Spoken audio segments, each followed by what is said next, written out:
সন্ত্রাসীদের দ্বারা আমাদের শ্রমিকদেরকে হত্যা পর্যন্ত করা হয়েছে। আমরা চাই শ্রমের ন্যায্য মজুরি। আমরা বিশ্বাস করি তারেক রহমান যদি আমাদের দেশের ক্ষমতায় আসেন, তিনি যদি সরকার গঠন করতে পারেন, বেগম খালেদা জিয়া যদি সরকার গঠন করতে পারেন, তাহলে শ্রমের ন্যায্য মজুরি তারা আমাদের বাস্তবায়ন করবেন। শ্রমজীবী মেহনতি মানুষ তারা দুমুঠো খেয়ে পরে বাঁচতে পারবে। আমাদের প্রধান উপদেষ্টা তিনি একজন চৌকুশ ব্যক্তি।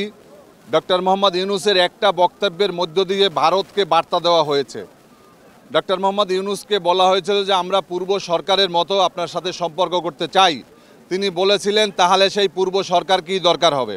তার মানে তাদের সাথে যেই সম্পর্ক ছিল, আওয়ামী লীগের সাবেক সাধারণ সম্পাদক আশরাফুল ইসলাম বলেছিলেন যে ভারতের সাথে তাদের রক্তের সম্পর্ক।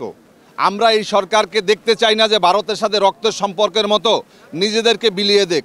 আমরা চাই না যে এই সরকার আওয়ামী লীগের মতো যে স্বামী স্ত্রীর সম্পর্কের নামে বাংলাদেশকে উজাড় করে সমস্ত চুক্তি করবে, বাংলাদেশের সার্বভৌমত্বকে বিকিয়ে দেবে, এমন সম্পর্ক আমরা চাই না।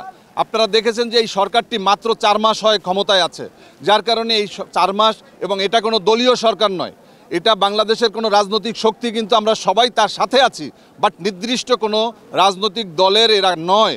যার কারণে আমি মনে করি যে এই সরকারের উচিত তাদের যেই প্রশাসনিক যে কার্যক্রমটুকু সেরে এবং সামান্য কিছু সংস্কার করে নির্বাচনটাকে কিভাবে গ্রহণযোগ্য এবং স্বচ্ছ করা যায়, জনগণ প্রত্যক্ষ ভোট দিতে পারে, এখানে কালো টাকা অর্থ পেশি শক্তিকে কিভাবে আমরা নির্মূল করতে পারি, এবং এখানে যেন কোনো কালো টাকার মালিক যারা অর্থ পাচার করেছে বা যাদের বিরুদ্ধে অভিযোগ রয়েছে, যারা ইতিমধ্যে বিভিন্ন জায়গা থেকে প্রত্যাখ্যাত হয়েছে, তারা যেন আগামী সরকারে আসতে না পারে।